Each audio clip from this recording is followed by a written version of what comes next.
Form जिसने नहीं भरा वो फॉर्म भर गया। मेडिसिन मैंने इन्वेंट की है, 300 RTI लगाई है पिछले 15 महीने के दौरान, 200 से ऊपर नेशनल के मुद्दों पे हैं। और उसके अलावा सोशल एक्टिविस्ट भी हूँ, 25 बार अरेस्ट भी हो चुका हूँ अरुणाचल मूवमेंट में। और अब मैं फुल टाइम पिछले 2 साल से इसी चीज़ पे काम कर रहा हूँ, 498 अमेंडमेंट के लिए। मैंने कुछ ऐसे इशू खरीदे हैं, ऐसे सवाल खरीदे हैं जिसका जवाब महिला विकास कल्याण मंत्रालय किसी के पास नहीं है। जब तक हम इन इश्यूज पर घुसेंगे नहीं, कुछ होने वाला नहीं। पर्सनल केस की अगर बात करें, एक जज की नौकरी खा चुका हूँ 498 में, 4 जज इसको लपेट चुका हूँ, 7 IAS जिसमें DGP चीफ सेक्रेटरी लड़के लोग शामिल हैं। और उनको शायद पहला केस हिंदुस्तान का जिसमें मैंने supreme court, high court, Rashtrapati Bhavan तक मेरे सवालों का जवाब नहीं दे पाए। मैंने महिला आयोग से कुछ गंभीर सवाल पूछे हैं जो आपको भी पूछना चाहिए, खासतौर पर जो यहाँ माता बहनें बैठी उनके लिए स्पेशल रिक्वेस्ट है। आप महिला आयोग से ये सवाल करें कि इस देश की 50% औरतें जो भूखी सोती हैं, जिनके लिए 3 टाइम का खाना नहीं है, महिला आयोग को, महिला बाल विकास कल्याण मंत्रालय को, इनकी मिनिस्टर को, जो बड़े पोस्टों पर मंत्री बैठी हैं, उनको ये समस्या क्यों नहीं दिखती, ये सवाल पूछो। इस देश में बहुत सारी औरतें ऐसी, बहुत सारे घर है गाँव में जिनमें टॉयलेट की फैसिलिटी नहीं है, उनको टॉयलेट बाहर जाना पड़ता है। उस सिचुएशन को देख के इनको शर्म क्यों नहीं आती? ऐसे सवाल जब तक आप नहीं कर देंगे ये सुधरने वाले नहीं है। अभी मैंने 3 लेटर तैयार कर रखे हैं, दीपाली मैडम को दिए हैं, उनकी टाइप करवा के सबको ईमेल आईडी से भेज देंगे, हिंदी इंग्लिश में टाइप करवा के आप पढ़ें और उनको सिर्फ आपने साइन करना, नाम लिखना, उसको भेजो। दूसरा मैंने एक और लेटर है जी, इसमें 4-5 लोग होते हैं मेन, जिनको हम इस जो कानून से संबंधित सवाल हैं उन पर इनसे पूछे जाने चाहिए। एक तो आता है सबसे पहला लाभ निष्ठि का जवाब आता है। भाई देश में कोई भी कानून गलत बनता है, सही बनता है, उसकी जिम्मेदारी सबसे पहले कानून मंत्रालय का आती है। उसके अलावा जब आप इन वुमेन कमीशन और इनको घेरोगे ना, तो इन पे प्रेशर बन जाएगा कि लोग ऐसे सवाल करने लगे। मैंने गिरजाराज से सवाल पूछा था RTI में, उसने फाड़ के फेंक दी थी। फिर मैं दोबारा उनको जब ईमेल करा, बात की, बोले सर वो गलती से गायब हो गया। मैंने कहा भैया ये बड़ा ऑफिस है, छोटा मोटा थोड़ा है। वीक पॉइंट पकड़ो, 12,000 करोड़ रुपए का सालाना बजट है उनके पास, 12,000 करोड़। वो इसलिए नहीं कि माता बहनें जिनको झूठे केस में फंसा, उनको परेशान करो, क्योंकि ये इसलिए किया जा रहा है, ये गेम है देश में, ताकि वो चाहते हैं हम मिडिल क्लास के लोग मेहनती हैं, पढ़े लिखे हैं, अगर हम पढ़ लिख के ठीक लेवल पे पहुंच गए तो पॉलिटिशियंस के लिए कंपटीशन हो जाएगा। वो चाहते हैं ये लोग ऐसे ही मरते रहें, कुत्ते बिल्ली की तरह लड़ते रहें और हम ऊपर अपने खाने का जुगाड़ करते रहें। ये चीज़ समझनी पड़ेगी आपको। फुल टाइम हूँ, किसी भी समय किसी को कहीं भी जरूरत हो, केसेज में जाता रहता हूँ। 2-3 चीज़ें की है मैंने पिछले टाइम में। एक लुधियाना का केस था, उस लड़के को लेक्चर था, शरीफ लड़का था, मैंने देख लिया था। मैं ये चीज़ जरूर देखता हूँ, सच क्या है और गलत क्या है। मैं उस केस में गया था, लुधियाना पुलिस को 25-30 लाख पॉपुलेशन होगी, लुधियाना बड़ा शहर है, वहाँ की पुलिस को इतना उलझा दिया, उनके खिलाफ केस दर्ज होने की तैयारी चल रही है। 498 का केस दर्ज नहीं कर पाए। पुलिस ने हाथ जोड़ लिया, SP हाथ जोड़ रहा है कि आप हमें एक रिटर्न वो दे दो कि हम ये कार्रवाई नहीं करना चाहते। जब ऐसे प्रेशर पड़ेंगे, महिला आयोग, महिला सेल, जब महिला सेल की आप नौकरी खाना सीख जाएंगे, सुधार होगा। इस देश में हर स्टेट में सुप्रीम कोर्ट की इंस्ट्रक्शन के अनुसार हर स्टेट में एक पुलिस कंप्लेंट अथॉरिटी बनी हुई है। कई जगह बन गई, कई जगह नहीं बनी है, वो मैं हर जगह करवा रहा हूँ। अगर पुलिस आपकी बात पे कार्रवाई नहीं करती है, आप उसकी कंप्लेंट करें। वहां से भी अगर कार्रवाई नहीं होती, आप उनके खिलाफ केस डाल सकते हैं। जब पुलिस के खिलाफ केस डालेंगे, उनकी नौकरियां जाएंगी, ये केस डालना बंद कर देंगे। दूसरा, आप अपने एरिया में महिला सेल को पकड़ें। महिला सेल कैसे पकड़ में आएगा? महिला सेल की आप एक RTI लगाओ, स्टेट वाइज, डिस्ट्रिक्ट वाइज मत लगाओ, डिस्ट्रिक्ट वाइज में कंफ्यूज कर देंगे आपको। आप डिस्ट्रिक्ट स्टेट वाइज ये लगाइए कि भाई ये महिला सेल, इसमें जो महिला सेल कब बनी थी, इनका मूल उद्देश्य क्या था, और ये बनी थी जब इन्होंने ज्वाइन किया था, किस किस ने ज्वाइन किया, उसका सारा डिटेल मांग लो, नाम, एड्रेस, फोन नंबर, कौन किस किस समय से किस समय तक रहा।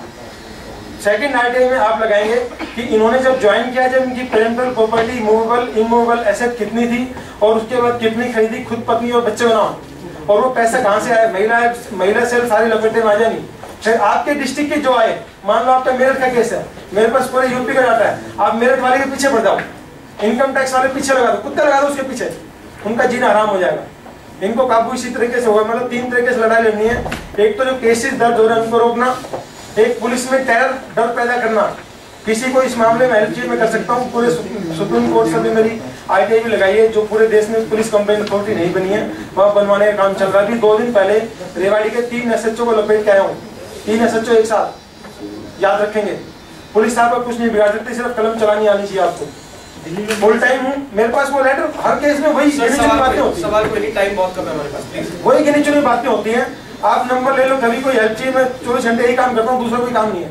नंबर रिपीट कर देंगे, ले लीजिए 092 533 23 118 मनोज विश्वकर्मा। अभी मैंने एक और इंसिडेंट बता रहा हूँ जज की अगर बात करें 0925312।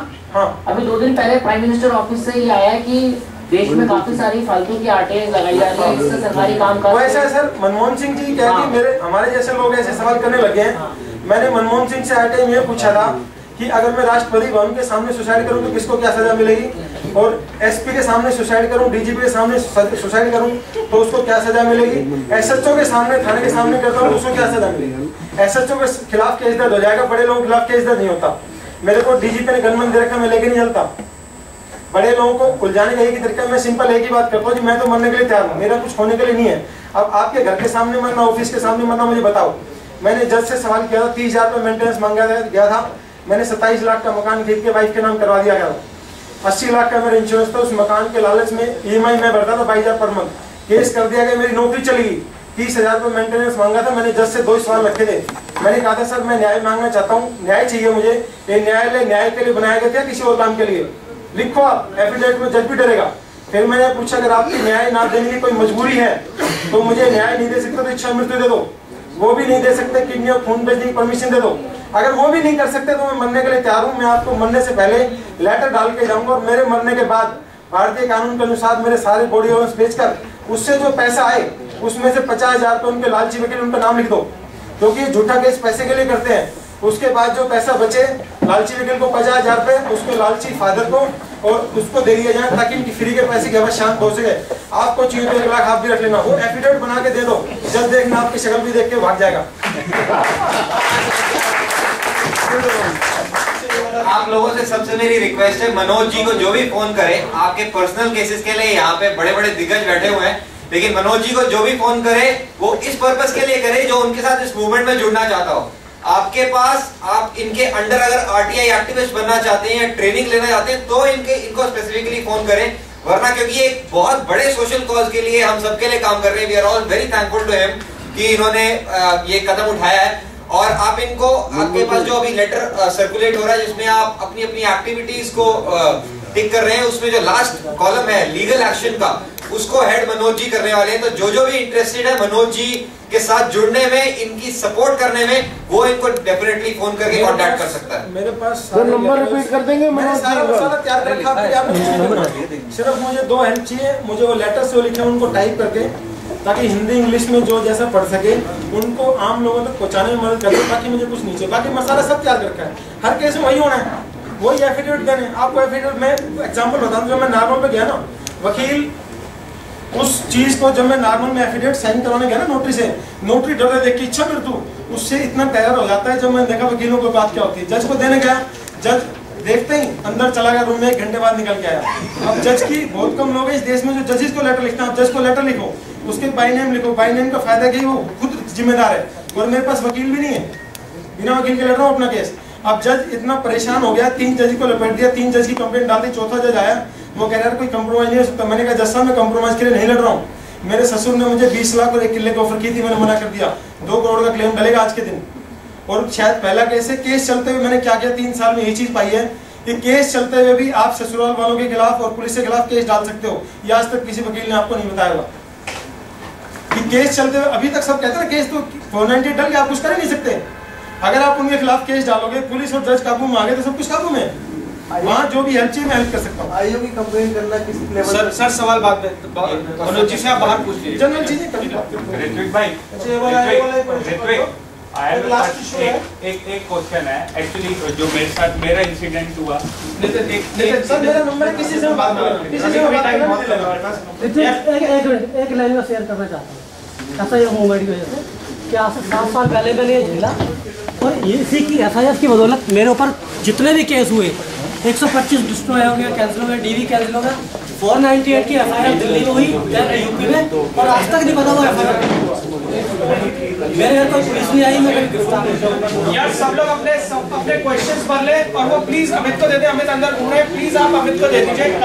और मैं और जो क्वेश्चनर है, अटेंडेंस शीट है,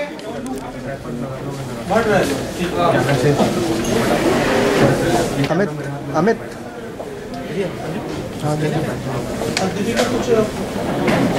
मैंने सोचा मेरी ले रहा तेरी ले चुका हूँ, सबसे पहले तेरी है।